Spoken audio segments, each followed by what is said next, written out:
You're listening to Civic Media. You can tune into any of our live shows on any radio station across the state with the Civic Media app. Find us in your phone's app store and listen anytime, anywhere.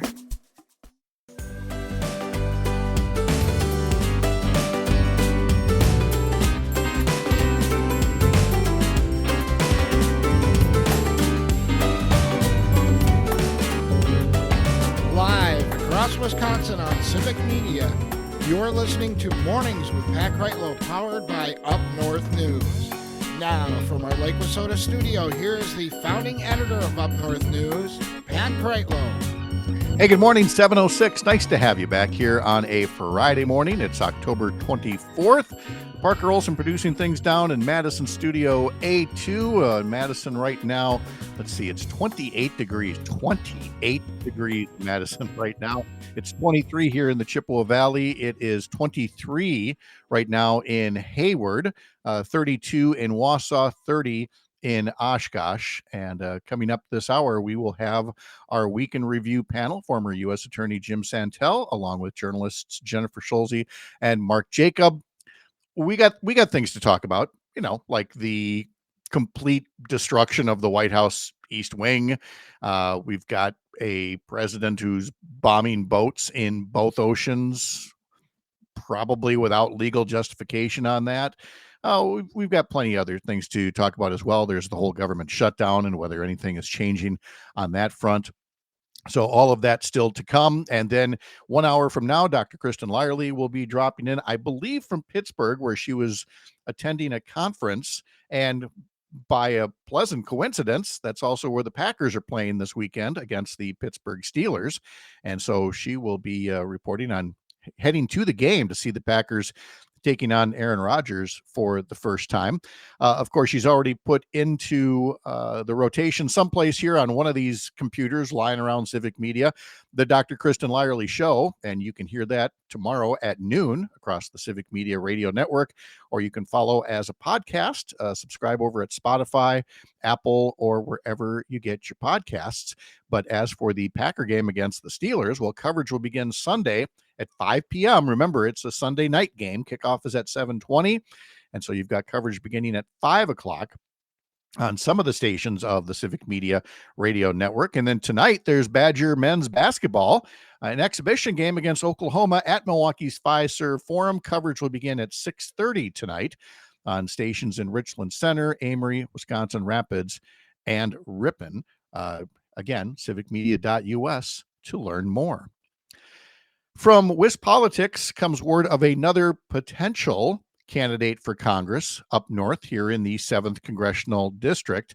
Again, WisPolitics with the story that says that former Republican State Senator Dewey Strobel, who has represented the legislature from the Milwaukee suburbs, tells WisPolitics that he's been approached and has been having conversations about running in the 7th CD.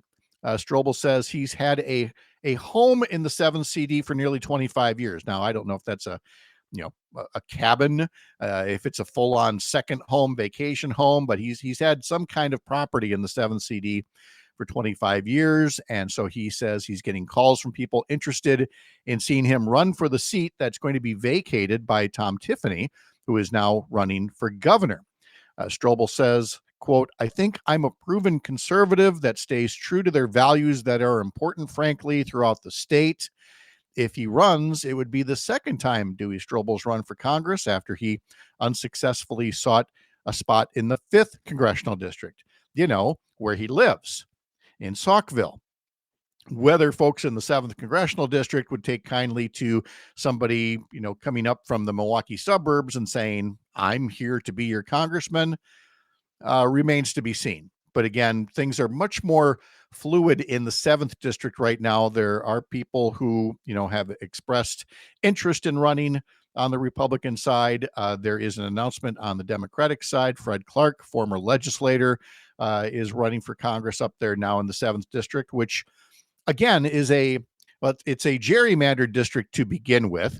And again, that's my fault for the Republicans gerrymandering the maps to protect Sean Duffy when I ran against him in 2012. So it is a heavier Republican district than it used to be when Dave Obey was representing it for 40 some years. But you now have a president with historically low favorability numbers and the potential for midterm elections that really don't go well for the party in power. Traditionally, they don't go well for the party that's in the White House. Now, again, in this era of Citizens United and corporate money flooding in, all bets are off. But the way that things stand right now, that district should no longer be considered unwinnable by a Democrat. Frankly, any district shouldn't. Think back to 2006 when there was a similar Democratic wave, when people were very frustrated with George W. Bush and the war in Iraq. And suddenly you had legislative districts flip in Wisconsin that hadn't flipped in 80 to 90 years, where people said that, the party in power has been there just a little too long, getting a little too full of themselves, too big for their britches, and voters made a change. And that very well could be happening next time as well. But again, we got to see who the candidates are. And that's where I put out this caveat as well. Anybody can say they're running for office at this point. You don't actually become a candidate with your name on the ballot until sometime next year. To get on the ballot, it's a process of collecting signatures on petitions. They're called nominating petitions. You go to door, or you wrangle people as they're coming out of the grocery store and say, here, will you sign this petition? It doesn't mean you're going to vote for that person. It just means you're signing this petition that says, yep, you could be on the ballot. And then if you get enough signatures, and there have been candidates in the past who say they're running for something and then failed to collect enough signatures to qualify to get on the ballot. Those petitions can't even be circulated until, I believe, April 15th of next year. And I believe the deadline is June 1st of next year. So it's June 1st when we will really know who is going to be on the ballot and who won't. And of course, there will be a primary in August, again, August 11th of next year. And I can't stress enough the importance of keeping that August primary in mind. There are going to be, I would dare say, as many or more primaries, contested primaries, than we might have ever seen here, with congressional district primaries, legislative district primaries, and of course, primary for governor as well. So folks are either going to be looking for you to vote on August 11th or to take part in early voting, either in person at your clerk's office or voting by mail. And before you do all that, keep in mind that there are certain politicians out there that don't want you to have that right anymore. They want to strictly limit voting by mail. They want to get rid of convenience measures like absentee ballot drop boxes. Some politicians are even willing to move absentee ballot drop boxes to keep you from using them, it seems. So remember that next year, that when we get caught up in all of the political ads, and political ads will say all kinds of wild, wacky things, stick to the fundamentals of what this person's record is, what this candidate's promises have been, and then make your decision accordingly. But again, up in the 7th district, the newest story there is the potential for a suburban Milwaukee legislator to say that he's going to be running up in northern Wisconsin. We've got some high school football playoff action on some Civic Media stations coming up later today. And then we've got Badger football coming up this Saturday. Coverage begins at 4 o'clock on several Civic Media stations before the Badgers take on Oregon in a game on Saturday night. Then some other sports that you might not have heard about previously. The Badger women's hockey team, they will be playing at home in Madison at LeBron Arena Saturday and Sunday at 2 p.m. They will be hosting Minnesota State Mankato. The Badger women's hockey team is now 8-0, the number 1 ranked team in the country. 5 of those 8 wins have been shutouts. The Badger women's volleyball team is 13-3, ranked 9th in the country, and they are playing out west late tonight. They're in Washington. They will take on the Huskies at 9 o'clock. You can catch that game on the Big Ten Network. The Milwaukee Bucks are in Toronto to take on the Raptors. 5:30 is the start time there. Guard Kevin Porter Jr. will miss the game with a sprained left ankle. And then finally, we have the World Series Game 1 tonight.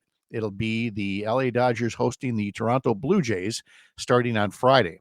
And so it's where we turn to noted baseball expert Parker Olson, who is not just a show producer, but is a prognosticator as well.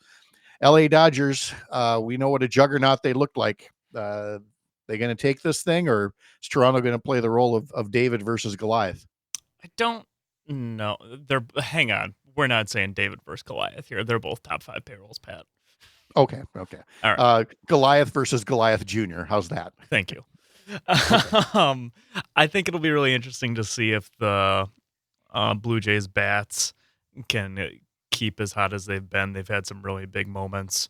I think they can probably I think they're going to win at least 2 games.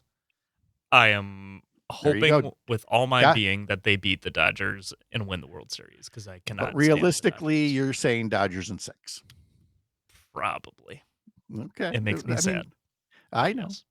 It just it helps remove some of the pain of what the Brewers did. But yeah, for now, we're on Team Canada when it comes to this. Yeah. I don't even care that the Brewers lost to the Dodgers. I just don't like the Dodgers as an organization.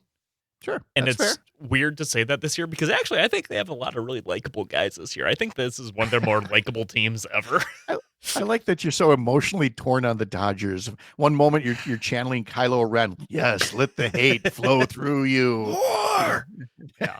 And other times it's like, oh, they're a cute little fluffy team. They bunch of lovable scamps, little Dodgers. I like Shohei. I like Freddie Freeman. Yeah. They don't have Manny Machado. That's a good thing. That is very key, that they don't have Manny Machado anymore. That does make them infinitely more likable as a result. So game 1 of the World Series will get started tonight. Coming up later today across the Civic Media Radio Network, Matt and Air on Air. We just had Greg Bach here. He and Jane Matt and Air will be along at 9 o'clock, and just after 10 o'clock, they will be talking to Dan Schaefer from the Recombobulation area and Civic Media's political editor. And I don't know what's on the docket, but based on Dan Schaefer's latest commentary, I sense that it might also include the forthcoming expansion project for I-94 going right through the middle of Milwaukee. Dan has been a longtime critic of the proposal to expand, to add another lane. This whole notion of, just paving your way to prosperity. Let's just add an 8th lane and a 9th lane, and maybe that'll finally do the trick. Dan has a lot to say about what our transportation system should look like around Wisconsin, and specifically through the Milwaukee area. So be on the lookout for that. Then on the Maggie Dawn show later, coming up at 4 o'clock, she will be talking to State Senator Kristen Dassler-Alfheim, and they will be talking about the latest increases in price, the big increases in price coming to health insurance plans that are purchased on the marketplace through the Affordable Care Act. And she will talk a bit more about insurance coverage in Wisconsin. Are there things the legislature can do to make sure that insurance covers more things that it should? And then the whole crisis of insurance companies that are hiking prices because they're not getting the support that we used to get from Congress and the federal government. It's what's led to this shutdown that is continuing, that Republicans could end today if they just wanted to keep the rest of you and all Americans from experiencing huge spikes in health insurance premiums. They have the opportunity to do that, but would rather see pain inflicted, including sharply reduced SNAP benefits. And I've just written a story about that you can find on our website, upnorthnewswi.com. I'm Pat Kreitlow from Up North News. Our Week in Review panel is coming up here on the Civic Media Radio Network.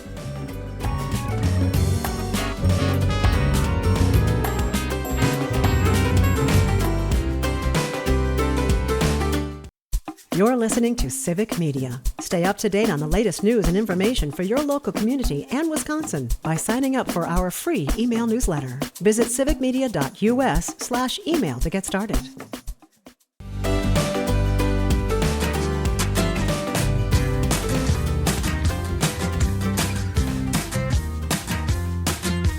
Coming up tomorrow morning, you can hear Amicus, a law review with former U.S. Attorney Jim Santelle. Saturday mornings, 9 to 11, replayed on Sunday. Learn more at civicmedia.us. You could also subscribe to Indistinct Chatter from Jennifer Schulze on Substack. Search for @NewsJennifer. And of course, Mark Jacob has his Stop the Presses newsletter, stopthepresses.news, and also through couriernewsroom.com. And this week, his column is entitled My Exclusive Trump-Era Tour Inside the Media's Brain. What were America's journalists thinking? I have strong suspicions. This one is a must read. And I bring up those three people because those three people constitute our Week in Review panel. And they are joining us now, including a very frozen Miss Schulze, who may be in Chicagoland, where I'm guessing it's about 35, 36, but that is not sitting well with you. No, man, I wasn't ready for this. I know it's the end of October, but it's too cold. I said, Alicia writes, I share Jennifer's horror at the cold weather, and Alicia's up in one of the warm spots in the state right now with temperatures in the mid 30s. You know, it's 19 in Hayward right now. So this is what's coming. You knew what you were getting into when you agreed to live here in the great American Midwest. That doesn't make her feel any better. Like, I signed up for this. I get it. So, Mark, we're gonna talk about your column about the media's brain in just a little bit here, and Jennifer, we're gonna get to demolition of the White House. But we got to start with something a little more tongue in cheek here, because otherwise it just kind of gets depressing. And Jim Santelle, I recall this president and then a Secretary of Defense talking all about how, we can't have any more fat generals and everybody's got to shape up. And meanwhile, they're recruiting like crazy for ICE, Trump's own little secret police force. How are they doing over there? Apparently not well, not surprisingly. There are apparently some lying, believe it or not, going on in applications about everything from background to physical status. And many of the recruits, so to speak, cannot run a mile, cannot do some push-ups, some sit-ups within, admittedly, it's a 14 or 15-minute period. But still, major problems here athletically. And as a result, we've got folks who are sitting around at desks who cannot be out there, presumably waiting for their termination notices for those to happen. This is a tongue-in-cheek story in the midst of everything else that is disastrous in America. On the other hand, it's a reflection of wild, rank incompetence, which is what we've also seen in this administration. And it explains what I've often questioned myself, which is, who are these people who are out there now doing this work that I could never imagine former ICE agents doing?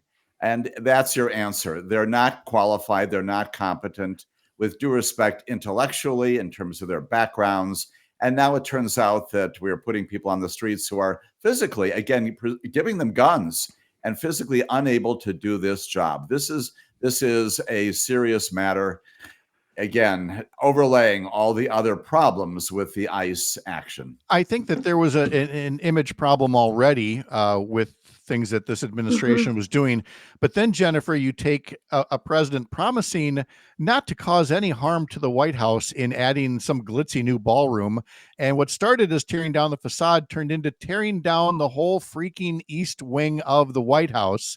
And I don't know that the national media is covering this again, I get that it's just a structure, but I still think, Jennifer, if this were, say, Barack Obama showed up with bulldozers, I think the impeachment hearings would already be underway. There's so many things wrong with what's happening, and I think how it's being covered. It's hard to know where to start. I would like to say, though, it happened very quickly. We went a week ago from we're going to do some remodeling to build this ballroom to it is completely gone. I was in Washington for the last couple of days. You can't see it from the street, but people, and I couldn't see it from my flight, but some people took pictures flying out of DC yesterday. From the air, you can see it's completely gone. So again, we went from, I'm just going to do a little tweaking here, to gone.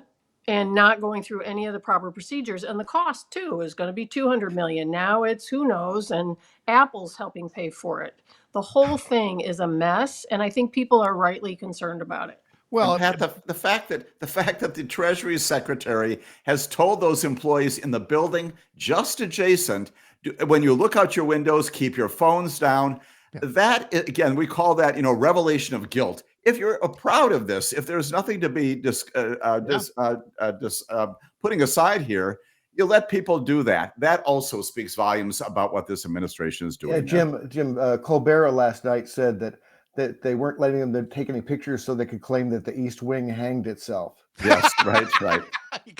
Can always get in an Epstein file reference there. But Mark, this is not just a metaphor in and of itself, but to Jennifer's point, a candidate in Trump who says one thing and says, I'm just going after the bad guys, but now is rounding up every housekeeper, every child care provider, every day laborer. So much for going after just the terrorists. I mean, this is very par for the course for this guy.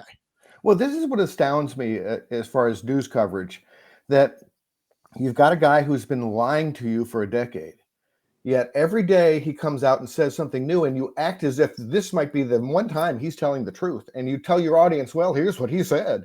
It's part of being a good journalist is learning from experience, and this guy is a liar. I mean, the East Wing thing is a stark example of that. And the New York Times actually helped him lie by saying, well, and nobody thought at the time that it was realistic that they'd leave the East Wing alone. So all right, so we knew he was lying then, so it's okay he's lying now. Apparently. There's just such a difference in how everyone else is judged and how Donald Trump is judged. It's a pattern, and patterns are worthy of being reported on. We will continue the conversation here with Mark Jacob and Jennifer Schulze and Jim Santelle coming up in just a bit.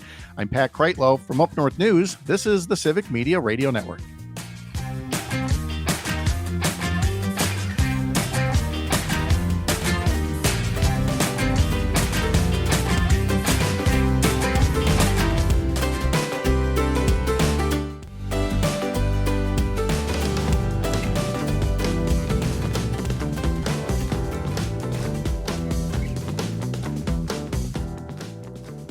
Our week in review panel coming up in just a bit, and then in the next hour, Dr. Kristen Lyerly and also Mike Clemens will join us to talk a little sports. Next week on the program, we'll talk to Lucy Ripp from A Better Wisconsin Together.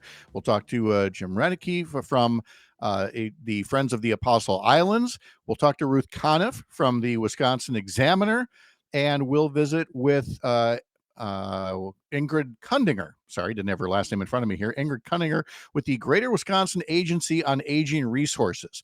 There are all kinds of folks who are having to find new Medicare Advantage plans because their current ones are being dropped.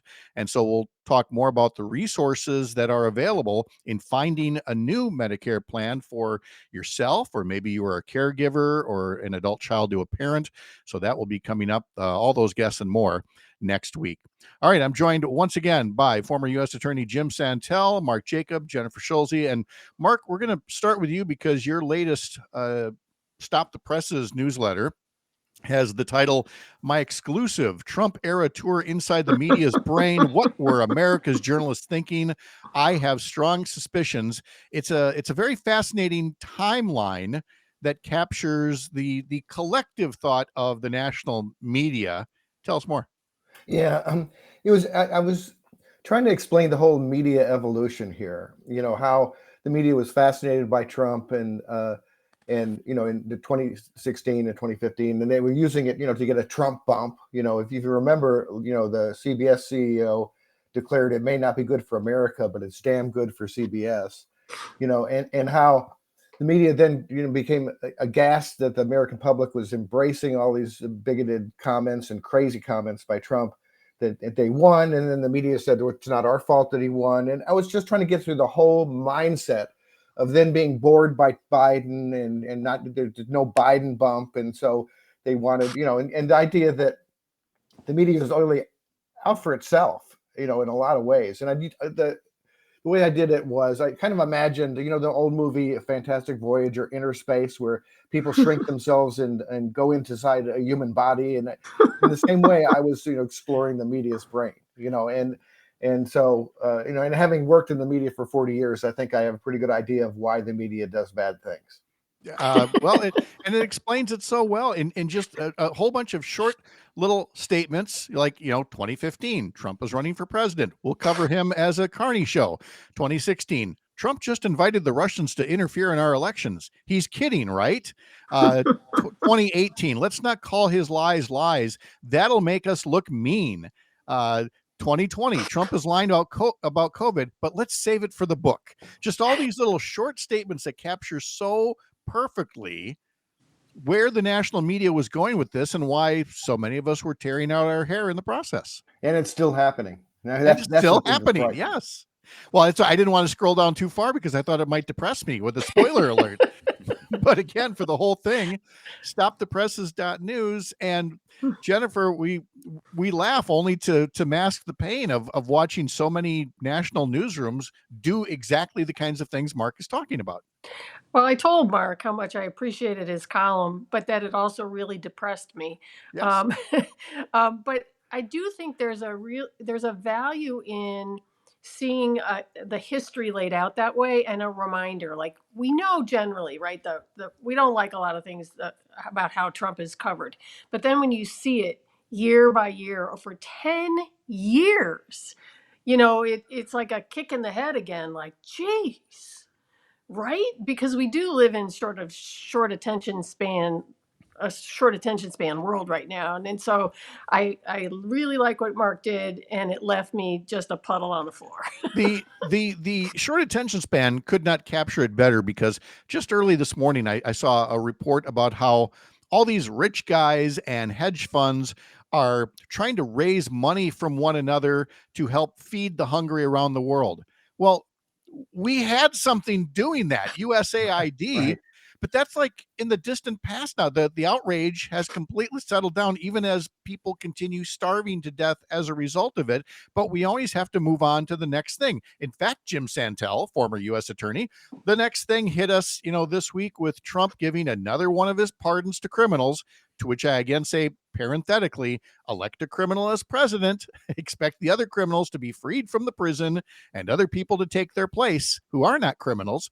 But anyway, he pardoned some big shot in the cryptocurrency world, where it turns out the Trump administration or the Trump family has some business connections. And absolutely, this fellow is referred to as CZ. He is a billionaire. He's the founder of this cryptocurrency exchange called Binance.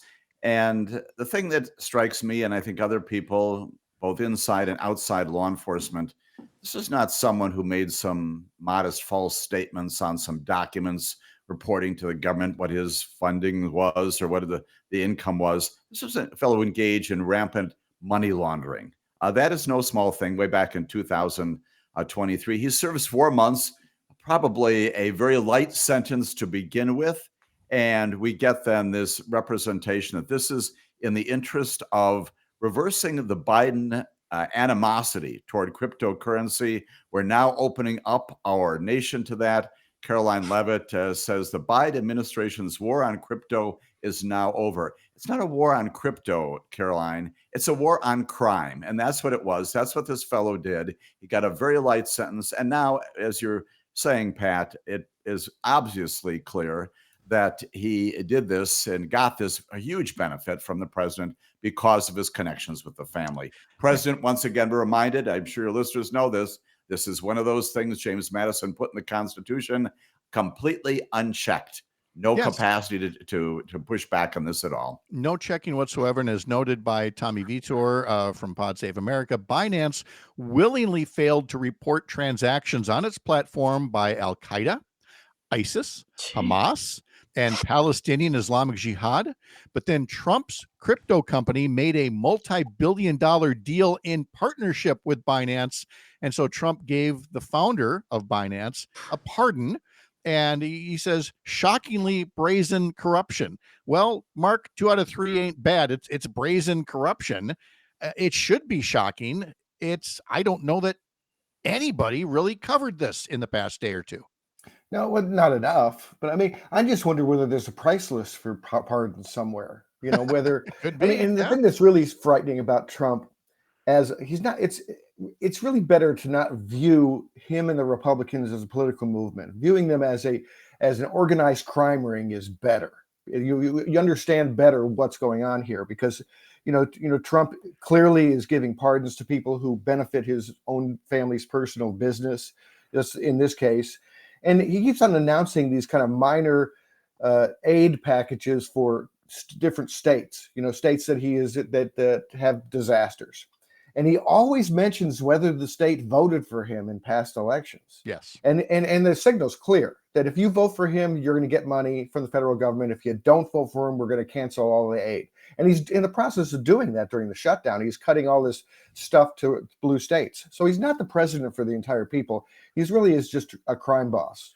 He thinks he's getting away with it. But Jennifer, you and others have taken note that it's one thing to funnel money from, to your friends and away from your perceived foes.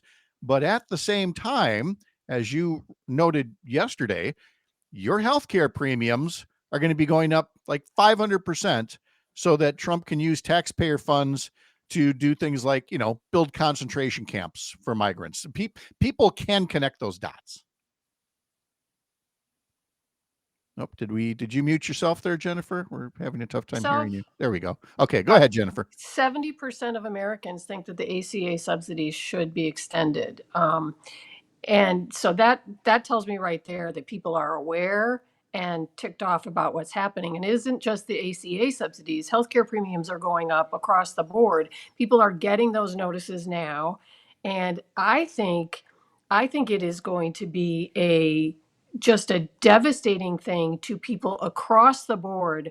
And we just don't fully understand how bad it's going to be. And Republicans don't seem really to be interested in that. And I do think it vindicates the Democrat strategy of saying that they were fighting over this government shutdown about the healthcare subsidies. This is really going to hurt people in untold ways. Yes, but people are at least seeing these things. Oh, absolutely. Yeah. And that's the thing. They can connect the dots. They can see the Yes. price increases going up. They can see that there's a president that is instead taking, demolition crews to the White House. But there's still the other things that they can't see. And Jim, I wanted you to talk briefly about the shadow docket, Yes. which again is another way for the Supreme Court to make what are supposed to be emergency rulings that don't require, a big lengthy dissertation with the legal reasoning. But the Brennan Center put out an updated tracker this week with again, here's that word, shockingly, large number of cases, significant cases, where the orders were given on the shadow docket without any real legal reasoning. It's just so authoritarian, I guess you could say. Absolutely. And it's also a departure. A little statistic here, which the Brennan Center may or may not have noted. 2 terms of both Obama and Bush, 16 years, that entire period of time, those 2 administrations petitioned the Supreme Court for emergency relief a whopping 8 times, and the Supreme Court granted them 4. In his first term, Donald Trump sought relief in this way 40 times, and now obviously he's on the record. He's moving in that direction once again. And note that these are, as you said, Pat, these are not small ticket items. These are everything from funding of academic institutions to NIH grants. It is overseas funding. And the one that you especially look to is a case that they've now put on the merits docket, which is a situation where they do, in fact, think about these things and have oral argument and have petitions and memorandums written by the attorneys, all those kinds of things, is this case involving the FTC commissioner. 90 years ago, the Supreme Court said you can't terminate people who are part of independent agencies. It's a case called Humphrey's Executor. Encourage your listeners to keep that in mind. It appears that the Supreme Court is about to overturn that. At that time, telling FDR, you can't do this. Now, 2025, 2026, it appears the Supreme Court is about to overturn Humphrey's Executor and give this president, again on the merits docket, following the shadow docket, this complete authority. It is a wild ride through a lack of explanation. There's no transparency. Americans should demand more. John Roberts, once again, what are you doing? What are you doing? And if they don't, then Mark, at least they coming back from the things they can't see to the things they can see.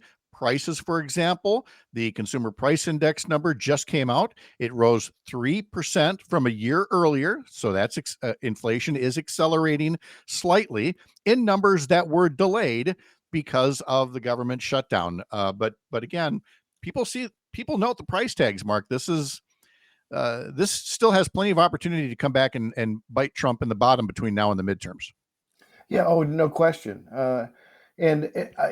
Actually, I'm surprised that the impact of the tariffs isn't worse. And I think that part of it is that Trump has pressured corporations to eat some of the what they pay, and it's not foreign countries, as Trump, lied for a long time saying foreign countries are going to pay the tariffs. No, they're not.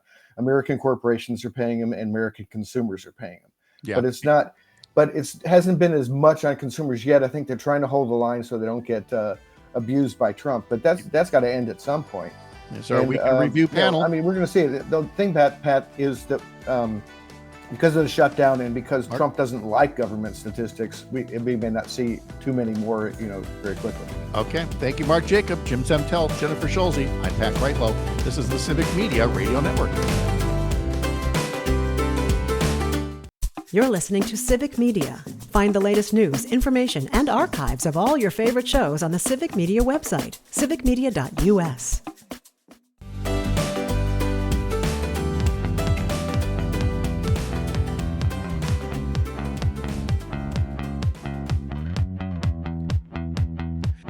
Well, with the sun coming up later, I finally got a chance to take a gander outside, and the lawn is just all frosty, and it's a little foggy out there, so that could translate into some freezing fog and some slippery bridge decks and ramps. So take it easy if you haven't been on the roads yet out there. One last go around with former U.S. Attorney Jim Santelle and journalist Mark Jacob and Jennifer Schulze. And I was mentioning before, people are picking up on inflation. They're also picking up on, the loss of benefits coming through the big bloated boondoggle. And my latest article on our website, upnorthnewswi.com, is called Weaponizing Red Tape: How Wisconsin Families on SNAP Could Go Hungry Soon.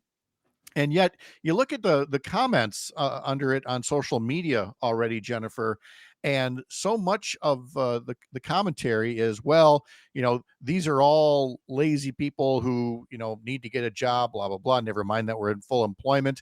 And I noted that you put up a post from one of my favorite posters out there who said, just a thought, how about we stop shaming the poor for buying things that may not be essential and start shaming the rich for making a profit off things that are essential? I don't know if we're making that point yet, but I feel like a corner is there to be turned. I think the shaming of poor people is an ongoing problem in the country, and it's only made worse with the Trump administration. There are people who, for a lot of reasons, can't work, can't afford basic needs. And we are a big, rich country, and we ought to be able to help them.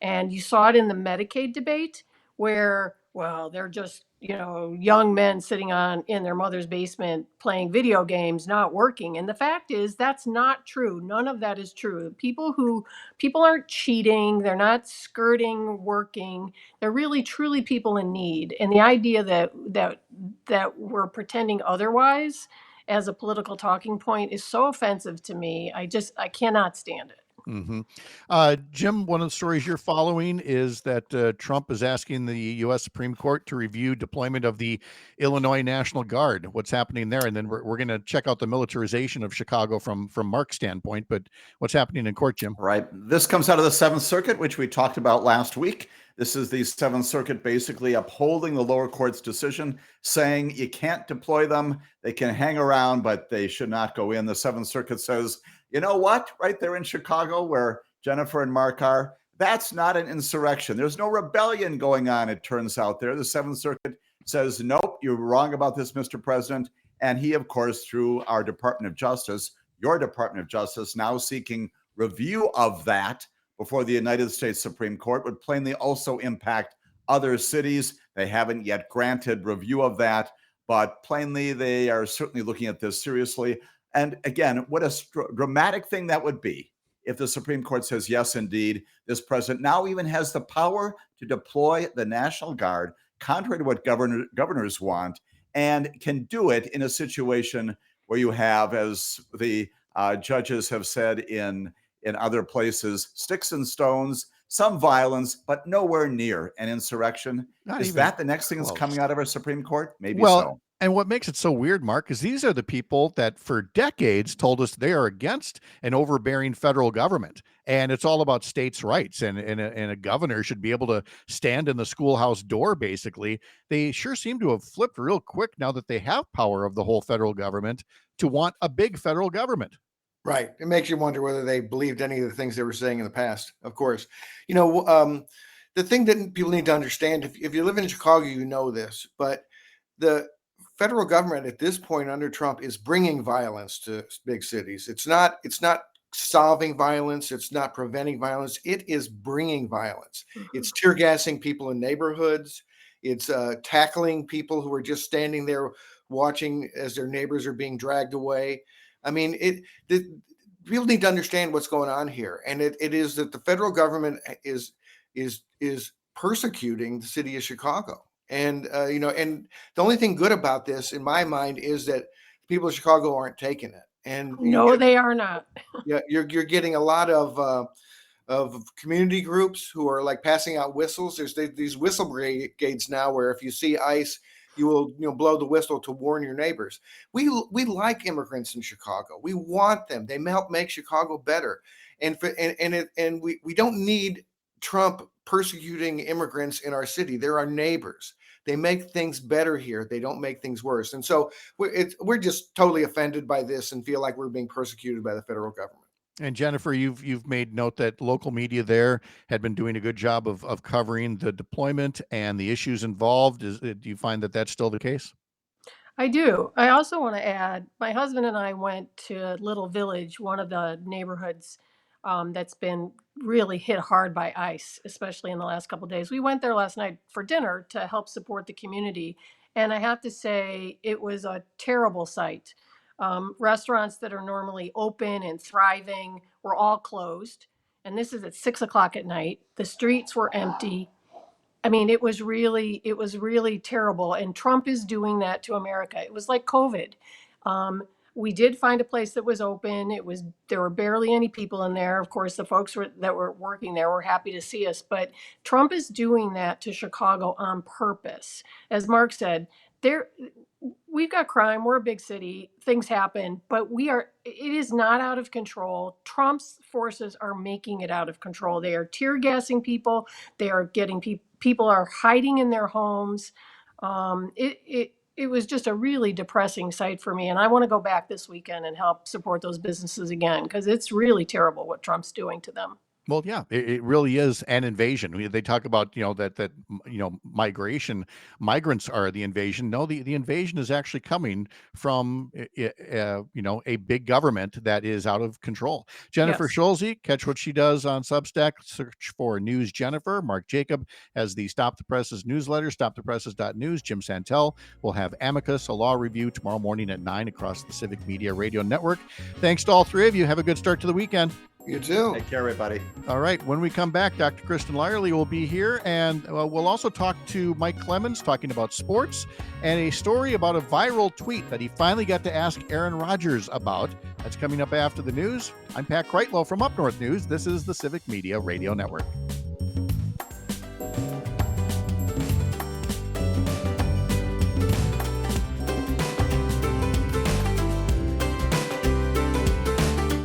The national news cycle never stops, but it can be hard to find news about your local community. Civic Media is dedicated to providing quality local and state news coverage across Wisconsin. With the Civic Media app, you can get notifications about local stories that matter to you and your community. Find the free Civic Media app in your phone's app store and choose notifications from the menu to tell us what kind of news you want to hear about.